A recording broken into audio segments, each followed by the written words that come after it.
আর রাজা যদি আমাকে বলে, বাদশাহ যদি আমাকে বলে যে তুমি আমার আমি তোমার, তাহলে রাজত্বটাই তো আমার, নাকি কি কর?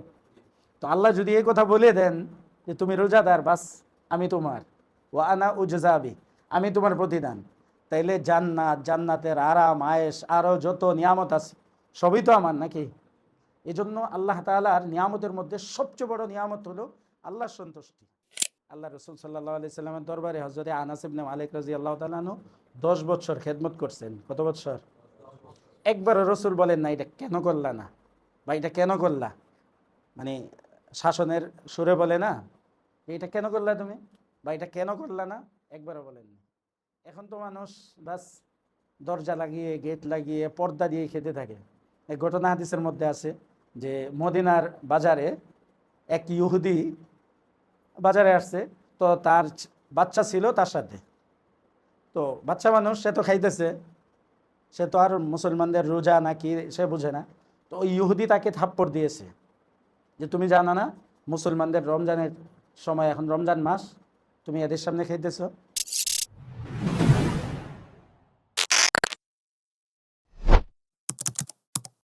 আলহামদুলিল্লাহ ওয়াসসালাতু ওয়াসসালামু আলা রাসূলিল্লাহ, আম্মা বাদ।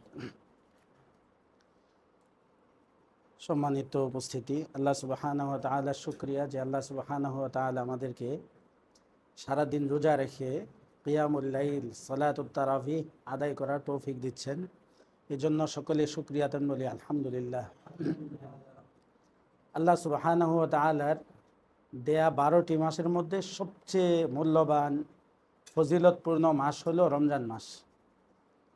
আল্লাহ রসুল সাল্লাল্লাহু আলাইহি ওয়াসাল্লাম বলেন, ইদা কানা আউয়ালু লাইলাতিন মিন শাহরি রমাজান, রমজান মাসের প্রথম রাত্রি যখন আসে, সুফিদাতিশ শায়াতিন, শয়তানদেরকে ছিকল লাগিয়ে বেঁধে ফেলা হয়। ওয়ামারদাতুল জিন, আর দুষ্ট জিন যেগুলো আছে এগুলোকে এলাকা থেকে ফেরেশতারা দূরে সরিয়ে দেয়। ওয়াগুল্লিকাত আবওয়াবুন নার, জাহান্নামের দরজাগুলো বন্ধ করে দেওয়া হয় প্রথম রাত্রিতেই। ফালাম ইউফতাহ মিনহা বাবুন, একটি দরজাও জাহান্নামের খোলা থাকে না। ওয়াফুত্তিহাত আবওয়াবুল জান্নাহ, জান্নাতের সবগুলি দরজা খুলে দেওয়া হয়। ফালাম ইউগলাক মিনহা বাবুন, জান্নাতের কোনো দরজাই বন্ধ থাকে না। ওয়ায়ুনাদি মুনাদিন, একজন ঘোষক ঘোষণা করতে থাকে প্রথম রাত থেকে, ইয়া বাগিয়াল খাইরি আকবিল, হে কল্যাণকামীরা তোমরা সামনে অগ্রসর হও, বেশি বেশি কল্যাণের কাজ করো। ওয়া বাগিয়া শাররি আকসির, হে অন্যায়কারীরা গুনাহগাররা তোমরা এটাকে কমিয়ে ফেলো, বন্ধ করে দাও। ওয়ালিল্লাহি উতাকা মিনান নার, আর আল্লাহ সুবহানাহু ওয়া তাআলার জন্য জাহান্নাম থেকে মুক্তির বান্দা রয়েছেন অনেক। ওয়াযালিকা কুল্লা লাইলাতিন, আর প্রতি রাত্রিতেই তাদেরকে আল্লাহ তাআলা ক্ষমা করেন। তো এই যে রমজান মাস, প্রতি রাত্রে আল্লাহ তাআলা অসংখ্য জাহান্নামীদেরকে মুক্ত করে দেন জাহান্নাম থেকে, আর সমস্ত জাহান্নামীদের জন্যে জাহান্নামের আযাব বন্ধ থাকে এই রমজানের কারণে।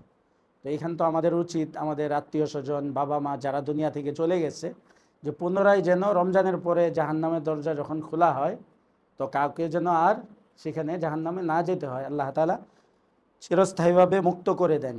এবং যাদেরকে আল্লাহ তাআলা উতাকা মিনান নার বলছেন, যে জাহান্নাম থেকে মুক্তিকামী আল্লাহ মুক্তি দিবেন, তাদের অন্তর্ভুক্ত যেন আল্লাহ তাআলা আমাদের আত্মীয় স্বজনকে করে দেন। আরেকটি হাদিসে আল্লাহ রসুল সাল্লাল্লাহু আলাইহি ওয়াসাল্লাম বলেন, কুল্লু আমালি ইবনি আদামা লাহু ইল্লা সাওম, প্রত্যেকটা আমল ইবনে আদম মানুষ করে নিজের জন্য, তবে সিয়াম ব্যতীত, রোজা ব্যতীত। ফাইন্নাহু লি ওয়া আনা আজজি বিহি, আল্লাহ সুবহানাহু ওয়া তাআলা বলেন রসুলের মাধ্যমে যে রোজাটা রাখা হয় আমার জন্য, আর রোজার প্রতিদান আমি নিজে দিব। ওয়াসিয়ামু জুন্নাতুন, আর রোজাটি হলো ঢাল স্বরূপ। ওয়া ইযা কানা ইয়াউমু সাওমি আহাদিকুম ফালা ইয়ারফুস ওয়ালা ইয়াসখাব, ফাইন সাব্বাহু আহাদুন আও কাতালাহু ফালইয়াকুল ইন্নী ইমরুউন সাইমুন, রোজা হলো ঢাল স্বরূপ।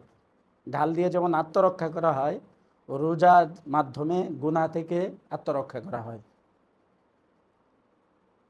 আর তোমাদের কেউ যখন রোজা রাখে, তো তার সাথে যদি কেউ ঝগড়া করে, তাকে গালি দেয়, লড়াই করে, তাহলে সে যেন এই কথা বলে দেয় যে আমি কি রোজাদার, অর্থাৎ আমি তোমার সাথে ঝগড়া করব না, গালিগালাজ করব না, অনর্থক তোমার সাথে কথাবার্তা বলবো না। তো এই জন্য রোজা রাখা অবস্থায় প্রত্যেকটা অঙ্গের জন্যই রোজা রয়েছে। মূল রোজা তো হলো আমাদের জন্য পানাহার থেকে বিরত থাকা, স্ত্রী সহবাস থেকে বিরত থাকা, বাকি প্রত্যেকটা অঙ্গকে গুনাহের কাজ থেকে, নাফরমানি থেকে মুক্ত রাখা। তাহলে রোজাটা হবে পরিপূর্ণ এবং পরিপূর্ণ সওয়াব পাওয়া যাবে। আর আল্লাহ সুবহানাহু ওয়া তাআলা বলছেন যে প্রত্যেকটা আমল মানুষ নিজের জন্য করে, আর রোজাটা আমার জন্য করে। কিভাবে? নামাজ আমরা পড়ি, এখানে নিয়ত থাকতে পারে যে মানুষ দেখবে ভালো বলবে, আমাকে নামাজি বলবে, হতে পারে এটা। হজ করতেছে তো তার নিয়ত এটা হতে পারে মানুষ আমাকে হাজি বলবে। টাকা আছে, আমি যদি হজ না করি তো মানুষ বলবে যে এই লোকের টাকা আছে, হজ করে না, খারাপ বলবে। তো মানুষের কথা থেকে বাঁচার জন্য বা নিজের নাম ফোটানোর জন্য জাকাত দিচ্ছি, তো মানুষ বলবে যে অনেক বড় দাতা, এই হিসাবে হইতে পারে। তো মানুষ অন্য ইবাদতগুলো নিজের জন্য করতে পারে, সবাই যে করে এমন না, করতে পারে। কিন্তু রোজা আল্লাহর জন্যই করতে হয়। কারণ রোজা রেখে যদি কেউ পানিতে ডুব দিয়ে পানি খায়, বাথরুমে ঢুকে পানি খায়, ঘরে দরজা লাগিয়ে পানি খায়, কেউ তো বুঝবে না, তাহলে ওইটা তো আর রোজা হবে না। কেউ যদি রোজা রাখে তাহলে বুঝতে হবে কি এটা আল্লাহর জন্যই। এজন্য প্রত্যেকটা আমলের প্রতিদান আল্লাহ ফেরেশতাদের মাধ্যমে দিবেন, আর রোজার প্রতিদান আল্লাহ নিজ হাতে দিবেন, নিজে দিবেন। এবং কি দিবেন? অন্য হাদিসের মধ্যে আছে বা অন্য রেওয়ায়েতের মধ্যে, ওয়া আনা উজজাবি, যে আমি নিজেই তার প্রতিদান। দেশের কোনো রাজা বাদশাহ যদি বলে আমি তোমার, তুমি আমার, তাহলে কোনো টেনশন আছে? মানে রাজা যদি আমাকে বলে, বাদশাহ যদি আমাকে বলে যে তুমি আমার, আমি তোমার, তাহলে রাজত্বটাই তো আমার, নাকি? কি কর? তো আল্লাহ যদি এই কথা বলে দেন যে তুমি রোজাদার, বাস আমি তোমার, ওয়া আনা উজজাবি, আমি তোমার প্রতিদান, তাইলে জান্নাত, জান্নাতের আরাম আয়েশ, আরও যত নিয়ামত আছে সবই তো আমার, নাকি? এই জন্য আল্লাহ তাআলার নিয়ামতের মধ্যে সবচেয়ে বড় নিয়ামত হলো আল্লাহ সন্তুষ্টি। এই জন্য বুজুর্গানে দিন এটা বলতেন যে আমি জান্নাতও চাই না, আরামও চাই না, আমি তোমাকে চাই। এটা ওই পর্যায়ে হইলে বলা যায়, বাকি আল্লাহ তো জান্নাত চাইতে বলছেন। আল্লাহুম্মা ইন্না নাসআলুকা রিদাআকা ওয়াল জান্নাহ, আল্লাহ রসুল দোয়া শিক্ষা দিয়েছেন যে আল্লাহ আমি আপনার কাছে আপনার সন্তুষ্টি চাই আর জান্নাত চাই। তো আল্লাহ তাআলার দিদার এবং সন্তুষ্টি, এই দুইটা হবে মানুষের জিন্দেগিতে সবচেয়ে বড় নিয়ামত আল্লাহ তাআলার। আল্লাহ তাআলা সর্বশেষ যে নিয়ামত দিবেন সব দেওয়ার পরে, জান্নাত, জান্নাতের সকল নিয়ামত দেওয়ার পরে সর্বশেষ নিয়ামত দিবেন কি? যে আমি তোমাদের প্রতি সন্তুষ্ট। মানুষ সবচেয়ে বেশি খুশি হবে তখন যখন এই ঘোষণা আল্লাহর পক্ষ থেকে শুনবে। তারপরে আল্লাহ সুবহানাহু ওয়া তাআলা আমাদেরকে সপ্তাহে একদিন সরাসরি সাক্ষাৎ দিবেন, শুক্রবার দিন। জান্নাতের মধ্যে রাত দিন হবে না, কারণ ঘুমের তো ব্যবস্থা নাই সেখানে, ঘুমের প্রয়োজনও নাই। দুনিয়াতে আমরা কাজ করি, ক্লান্ত হই, এই জন্য আমাদের ঘুমের প্রয়োজন আছে। কিন্তু জান্নাতে কোনো ক্লান্তি নাই, এই জন্য ঘুমেরও প্রয়োজন নাই। আর ঘুমের সময়টা কি হবে? আমার নষ্ট হয়ে যাবে। আমি যদি জান্নাতের নিয়ামত ছাড়া ঘুমাইতে থাকি, তো ওই টাইমটা তো আমি মজা থেকে, স্বাদ থেকে দূরে রইলাম। এজন্য আল্লাহ তাআলা সেখানে ঘুম দিবেন না। তবে শুক্রবার দিনটার একটা নির্ধারিত সময় নির্ধারিত থাকবে, ওই সময়টা আল্লাহ সুবহানাহু ওয়া তাআলা সাক্ষাৎ দিবেন, সরাসরি মানুষ আল্লাহকে দেখবেন, সবচেয়ে বড় নিয়ামত।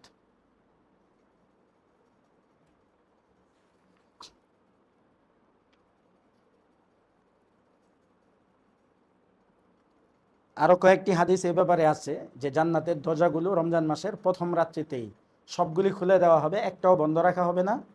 আর জাহান্নামের সমস্ত দরজাগুলি বন্ধ করে দেওয়া হবে, একটাও আর খোলা থাকবে না।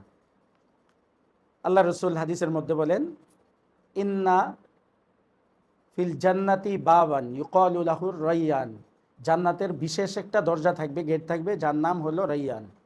রাইয়ান মানে তৃপ্ত। আমরা রোজা রেখে কষ্ট করতেছি না, তো আল্লাহ তাআলা এমন তৃপ্ত করবেন জিন্দেগিতে কখনো আর পিপাসা লাগবে না।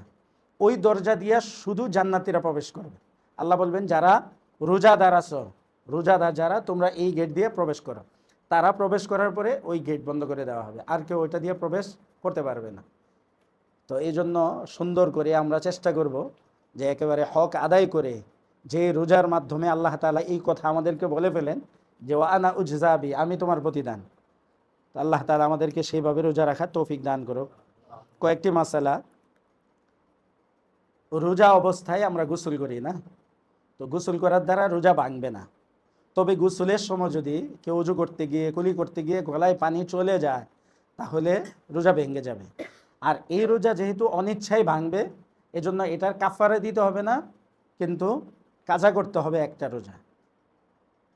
আরেকটা বিষয় হলো, রমজান মাসটা হলো অনেক পবিত্র মাস, মর্যাদাপূর্ণ মাস, এটার আলাদা একটা মর্যাদা দিতে হয়। তো সেটা কিভাবে? কারো যদি রোজা কোনো কারণে ভেঙে যায় তো সারাদিন সে খেতে পারবে না। রোজা নাই ঠিক আছে, কিন্তু এই অবস্থায় থাকতে হবে, পানাহাত ছাড়া থাকতে হবে সন্ধ্যা পর্যন্ত। পরবর্তীতে এই রোজা কাজা করতে হবে। অসুস্থ ব্যক্তি হলে ভিন্ন বিষয়, কিন্তু আমরা সুস্থ রোজা রেখেছি, কোনো কারণে রোজা ভেঙে গেছি, তো এই অবস্থাতে এই রোজা অবস্থায় অর্থাৎ এই ভাঙ্গা রোজা নিয়েই পানাহার ব্যতীত সন্ধ্যা পর্যন্ত থাকতে হবে। এইটা হলো রমজান মাসের মর্যাদা হিসাবে। এখন তো মানুষ বাস দরজা লাগিয়ে গেট লাগিয়ে পর্দা দিয়ে খেতে থাকে। এই ঘটনা হাদিসের মধ্যে আছে যে মদিনার বাজারে এক ইহুদি বাজারে আসছে, তো তার বাচ্চা ছিল তার সাথে। তো বাচ্চা মানুষ, সে তো খাইতেছে, সে তো আর মুসলমানদের রোজা নাকি সে বুঝে না। তো ওই ইহুদি তাকে থাপ্পড় দিয়েছে যে তুমি জানো না মুসলমানদের রমজানের সময়, এখন রমজান মাস, তুমি এদের সামনে খাইতেছ। তাইলে ওই ইহুদিরাও যেন কেমন আখলাকিভাবে আমাদের থেকে উন্নত ছিল। আমাদের যে অবস্থা এখন, যে বাস ওপেন খাইতেছে, মানে আরও বাহাদুরি করে সকলের সামনে সিগারেট খাচ্ছে, তারপরে বিভিন্ন খাবার খাচ্ছে, পর্দা দিয়ে খাচ্ছে, মনে হচ্ছে যে আল্লাহ দেখে না। রোজা অবস্থায় তেল ব্যবহার করা, ক্রিম ব্যবহার করা, লোশন ব্যবহার করা, শরীরের মধ্যে কোনো মলম ব্যবহার করা, এগুলোর দ্বারা রোজা ভাঙবে না, থাকবে। মুখ দিয়ে যদি কোনো জিনিস পেটে ঢুকে যায়, নাক দিয়ে পেটে ঢুকে, তাহলে তো রোজা ভাঙে আমরা জানি। চোখ ধোয়ার দ্বারা, চোখে ওষুধ দেওয়ার দ্বারা, এটাও কিন্তু গলাতে মিষ্টি লাগে বা তিতা লাগে, চোখে ওষুধ দিলে এর দ্বারা রোজা ভাঙবে না। তবে কেউ যদি তার পিছনের রাস্তা দিয়ে কোনো ওষুধ বা কোনো জিনিস প্রবেশ করায় তাহলে রোজা ভেঙে যাবে। জ্বর হইলে যে দেয় না ডোজ, ওইটা দেওয়ার দ্বারাও কি রোজা ভেঙে যাবে, অর্থাৎ ভিতরে ঢুকলেই রোজা ভেঙে যাবে। রাস্তা দিয়ে চলার সময় ধুলাবালি গলায় যায়, নাকে যায়, এটা অনিচ্ছায়, এর দ্বারা রোজার ক্ষতি হবে না। মহিলারা রান্না করতে গেলে ধোয়া যেতে পারে অনিচ্ছায়, এর দ্বারা রোজার কোনো ক্ষতি হবে না। তবে ইচ্ছা করে কয়েলের ধোয়া, আগরবাতির ধোয়া বা অন্য কোনো জিনিসের ধোয়া রোজা অবস্থায় কি করা যাবে না, দেওয়া যাবে না, এবং সেটা নাকে গেলে রোজা মাকরু হয়ে যাবে, সমস্যা হবে। আর সিগারেটের ধোয়া, ওইটা দিয়ে রোজা ভেঙে যাবে। সিগারেটের ধোয়া কি খাওয়ার দ্বারা, যেটা পান করা হয়, যে পান করবে তার রোজা ভেঙে যাবে। মহিলাদের এটাও একটা মাসালা, ওই তরকারি রান্না করতে গিয়ে, খাবার রান্না করতে গিয়ে লবণ দিতে হয়, লবণ দেখতে হয়। এখানে ফুকাহে কেরাম বলছেন যে মহিলার স্বামী যদি বদমেজাজি হয়, তার সাথে খারাপ ব্যবহার করবে, মারধর করবে, গালিগালাজ করবে, তাহলে সে জিহ্বাতে খাবার লাগিয়ে চেক করতে পারবে, কিন্তু পরে থুতু ফেলে এটা পরিষ্কার করে ফেলতে হবে, ফেলে দিতে হবে। আর যদি স্বামী ভালো হয়, আলহামদুলিল্লাহ দিনদার রোজাদার হয়, কিছুই বলবে না, বরঞ্চ বলবে যে ঠিক আছে, সমস্যা নাই, কারণ তুমি রোজা রাখছো, আমিও রোজা, এই জন্য বুঝতে পারো নাই। এমন হলে দেখার সুযোগ নাই। যদি বদমেজাজ হয়, যার দ্বারা কি গালিগালাজ করবে, তখন তার জন্য এতটুকু সুযোগ আছে। এই মশালাগুলো আমরা শোনাইয়া দিব। আর অবশ্যই এটা আমরা করব না। অনেক মহিলাদের পক্ষ থেকে বিভিন্ন অভিযোগ আসে যে খারাপ ব্যবহার করে, এটা উচিত না। আল্লাহ রসুল সাল্লাহ আলি সাল্লামের দরবারে হজরতে আনাস ইবনে মালিক রাদিয়াল্লাহু তাআলা আনহু 10 বছর খেদমত করছেন। কত বছর?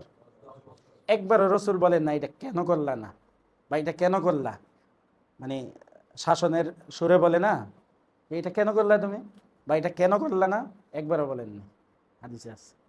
তাহলে আমাদের বাড়িতে 24 ঘন্টা যে কাজকর্ম করতেছে না, আমার বাচ্চাদেরকে দেখতেছে, আমার খেদমত করতেছে, আমার বাবা মার খেদমত করছে, আমার বাড়ির খেদমত করছে, তো তার 1-2টা ভুল হতে পারে না, তো এটা ক্ষমা সুন্দর দৃষ্টিতে দেখতে হবে, ইনশাল্লাহ ইহসান হবে। আল্লাহ তাআলা আমাদেরকে তৌফিক দান করুক।